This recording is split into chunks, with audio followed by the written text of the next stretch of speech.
very common, I'll say. I think we need to understand and interpret these kind of reactions that have been completely orchestrated and organized. It's like a dictatorship. Latin America is living a new era of dictatorship as it was back in the 70s, 60s, 70s, 80s, where practically only the voice of the financial system and neoliberalism existed. And now with this 20 years after progressively winning the polls through a transparent and democratic way, where the opposition has created another mechanism, which has been the judicial persecution, that has this sensation that, at least in the media, say because they're condemned. But in reality, what is behind this condemns, behind those old judicial decisions, is that the media are not transparent.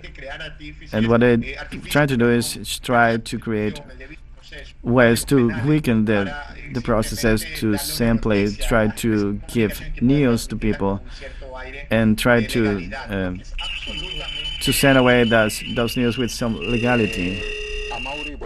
Well, Amaury, we have lost communication with Amaury, as you have just heard. We are going to try to reestablish it. While I speak with Wilfredo Chavez, I reiterate he's a lawyer and political delegate of the Mass and university professor. Wilfredo, you were referring to the need to continue, but here the question is, what are the guarantees that the formula facing the upcoming elections, that, by the way, were postponed by the de facto government, how could they reach a happy ending in this electoral process, where numerous irregularities are seen, the greatest of them, the disqualification of former President Evo Morales? Yes, we are seeing that there is an organized pact, something that has been caused at different levels of participation, and there has been a solid presidency.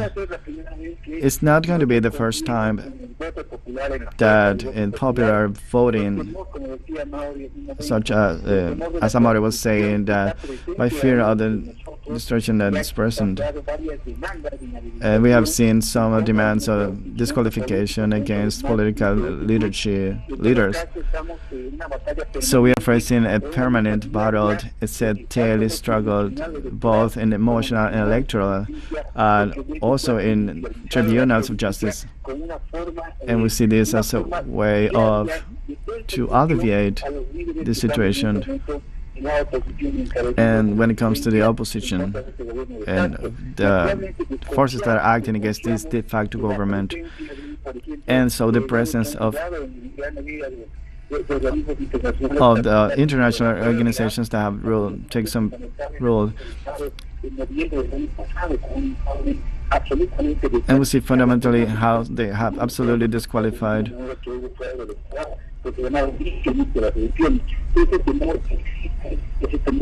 So there is a fear. There is a fear of this organized crime. And there is no doubt that this battle is going to be taken to the polls. And as a political organization, this is all going to be consulted in the polls.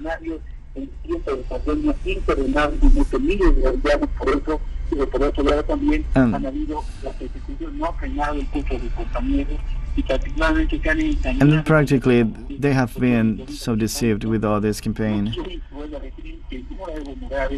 So I repeat that Evo Morales, maybe he's going to be with the presence of these historical leaders and all these social movements, so they're going to represent a victory for the left wing. So we hope that we go there and we win the elections. And we also talk about the fear that exists and the presence that some international organizations and some head of states that increase the road where there is a structure that is precisely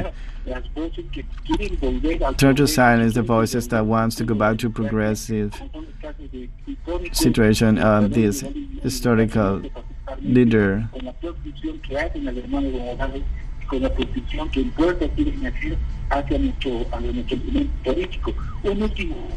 And one last thing, it is something very important. When they have disqualified more than 50,000 people who are just residing abroad. So this is a great something that must be considered from lots of people who are living outside. So we have made some differences that have been when we see this, which is reaching to 1% of, so they are working with all possible ways. And so there is a lot of social movements.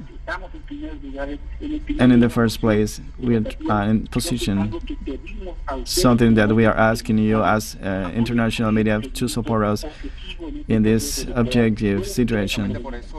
So that is right why we invite you, so you could to be the counteroffensive, right? As one of the great leaders of our America said, the strategic counteroffensive that is always so necessary.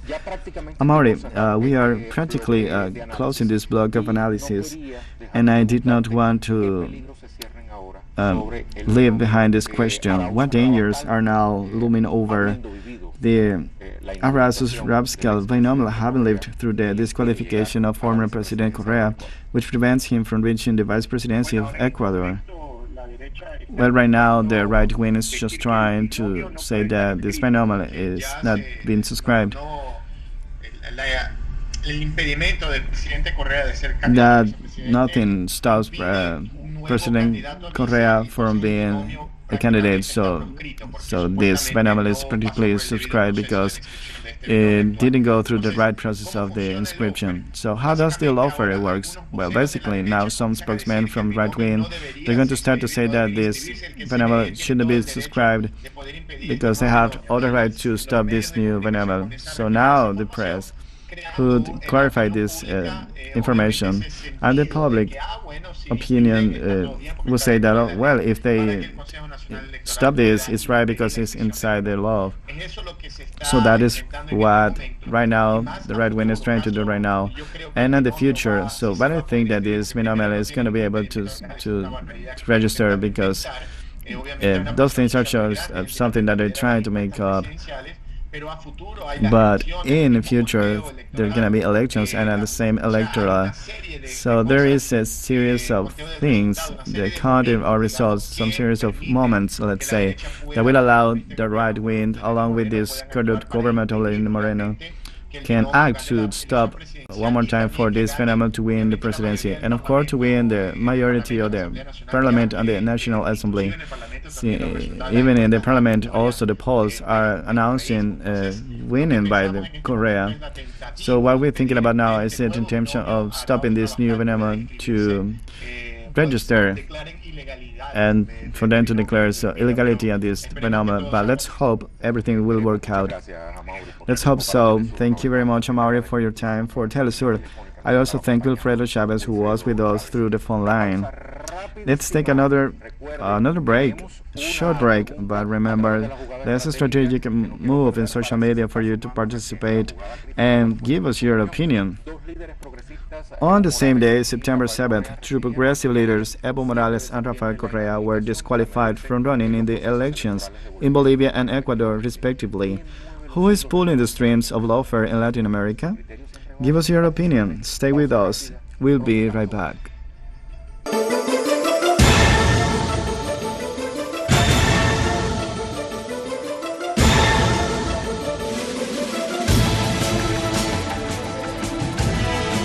The so-called Decade One caused the United States to increase its acts of interference in the affairs of countries in the region in order to impose its imperialist interests at any price. The dismissal in 2009 of former President of Honduras, José Manuel Zelaya, by orders of the Supreme Court of Justice and expulsion from the country by the armed forces, added to dismissal in 2012 of Fernando Lugo in Paraguay through a controversial political trial of only 36 hours, appeared appear as persecutors of the judicialization of politics in Latin America. The political persecution against progressivism, disguised as judicial processes, continued.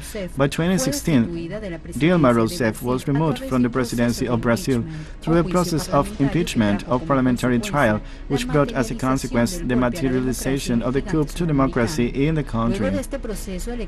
After this process, former president and leader of Workers' Party, Luiz Inácio Lula da Silva, was imprisoned without evidence in 2018. Lula was deprived of the right to compete for the presidency in the general elections of that year due to the ruse undertaken by the man who later occupied the Ministry of Justice under the presidency of Jair Bolsonaro, Judge Sergio Moro. Former President Cristina Fernandez was added to the list, and since 2016 she has had more than 10 inquiries. Not only the current Vice President of Argentina has been condemned to a fierce judicial persecution without foundation, but also members of her family. The most recent cases focus on the figures of former President of Ecuador, Rafael Correa, and Evo Morales, former President of Bolivia, who was victim of a coup. We continue with the analysis. We have from Argentina Pablo Vilas, a Secretary of International Politics of La Campora and former Director of Casa Patria Grande, Nestor Kirchner. Pablo, thank you very much for being with us. It catches my attention that we are focusing on these figures of former Presidents Evo Morales and Rafael Correa. In the first case, transnational companies have always had their eyes on the lithium of Bolivia. And in the second case, talking about that, it catches my attention so much. You will remember the refusal of former President Rafael Correa regarding the installation of U.S. military bases. I ask you this, to what point do these interests, capitalist, obviously from the economic point of view, but also military, have to do with the lawfare? Hello, Blair. I greet you and I greet all the staff of TeleSUR. Effectively, as we have seen across today's program, since popular governments started to increase in Latin America at the beginning of 21st century, so the concentrated power started to deteriorate democratic institutions. It wasn't allowed to give voice to all those margin organizations or previous neoliberal governments.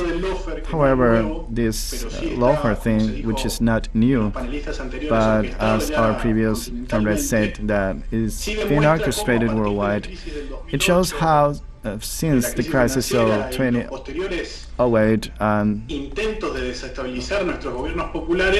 attempts of destabilizing our popular governments.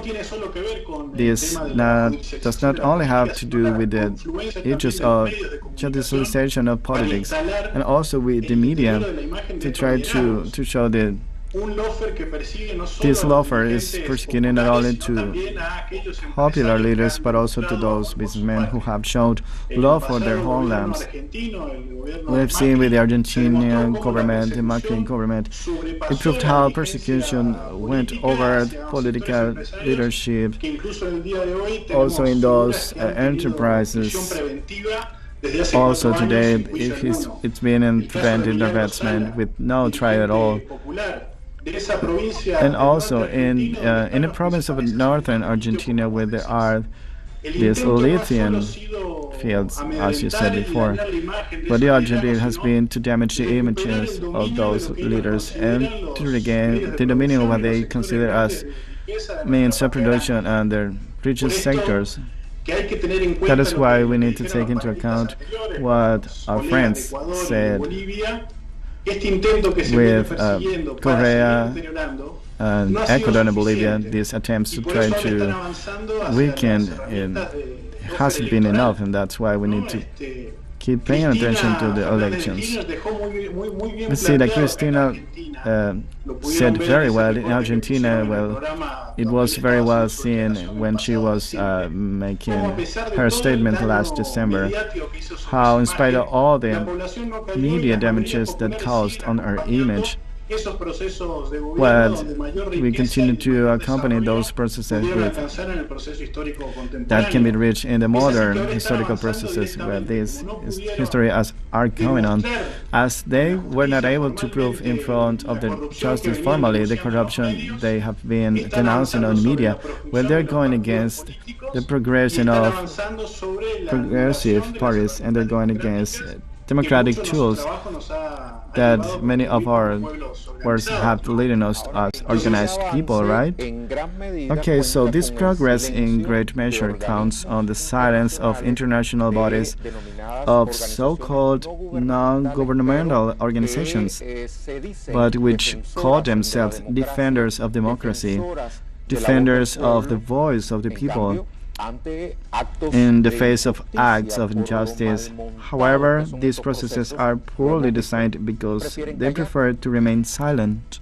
That's right, but organizations that maybe were created back in the 90s in the midst of neoliberalism in the region, right? But we also have to evaluate our breaking so clearly this democratic system in our countries are open-handed without disguising their pretensions, and with the desperation that they have, as I said before, to get the real results of the elections. Last year, Evo won first round, and despite that, the population turned their back on Evo Morales, and this coup had to take place. In Argentina, they tried to damage the image of political leaders. And anyway, Fernandez's government won.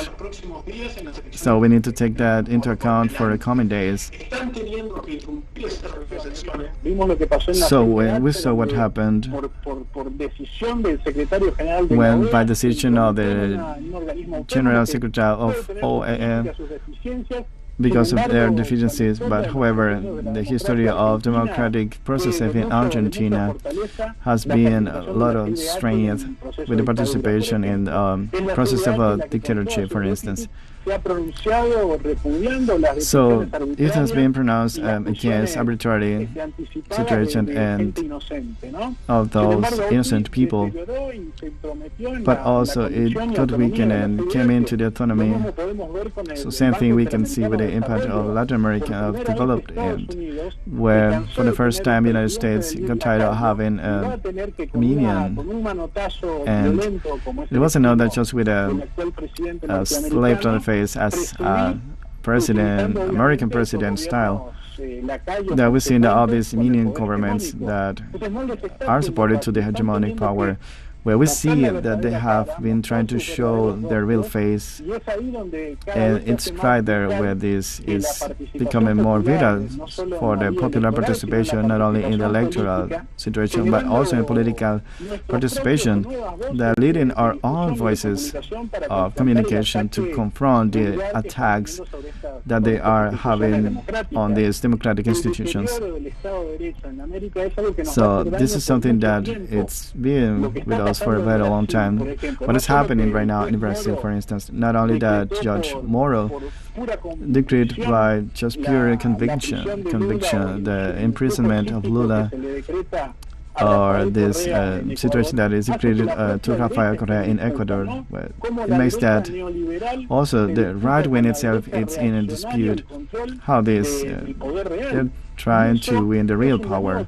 So this is something new for the progressive sectors of left-wing, revolutionary or popular organizations. Also understand that they need to put aside this secondary contradiction to be able to confront the challenges that Latin America is demanding right now. Thank you, Pablo, for these reflections for our critical move. Big hugs. See you soon. Let's go to conclusions.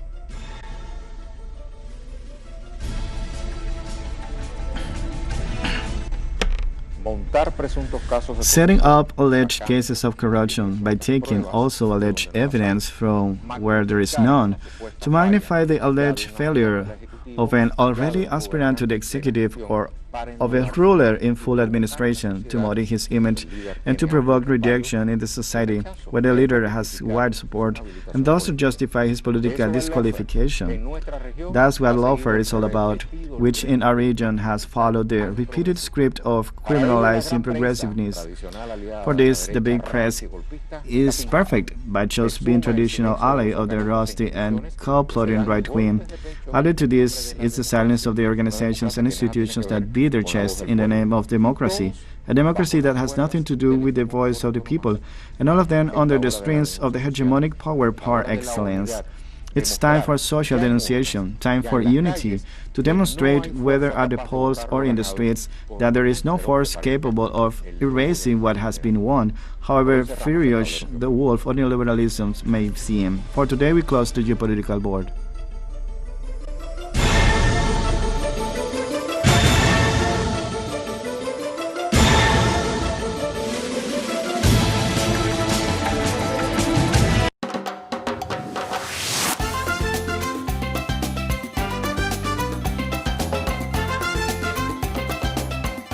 September 19, 1983. Declaration of Independence of St. Kitts and Nevis.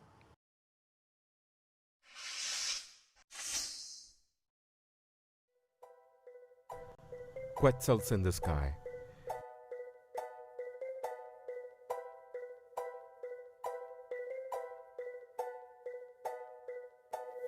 So here they are, my child, the wings of the Quetzal calling the sun, and bringing light to the world so peoples can be reborn. Grandma's memory talking to us all the time about a world that was dying in order to bloom again. And it caught us by surprise, like a kiss in the morning star. So is death and life, and so fragile in the progress. It acknowledges your pain, shouting everywhere. So is the pain of a birth, so is to change from the inside. Let's look at the sun straight ahead, with the eyes in our chest, in order for our soul to grow and the fruit may be good. See, my child, that the night was not only salt and fear, that in order to become stronger, we had to go through this. And even though you may not acknowledge it and think that we don't see it, the light of a beautiful sun is not hidden. If it would only be your case, if only you would be wind, if only you would be humble, so everything is done. Tomorrow you will be a grandmother, invoke at the bright star. You will be the phrase that flies and crosses over all fear. The hope in this world are Quetzals in the sky.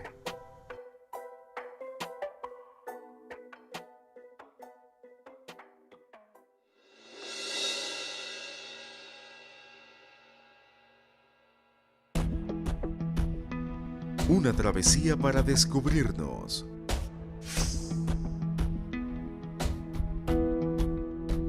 Buscamos conexiones perdidas. No nos queda otra que luchar, porque no tenemos nada que perder. Realmente es por todos. Recorremos el mundo con Reportajes TeleSUR.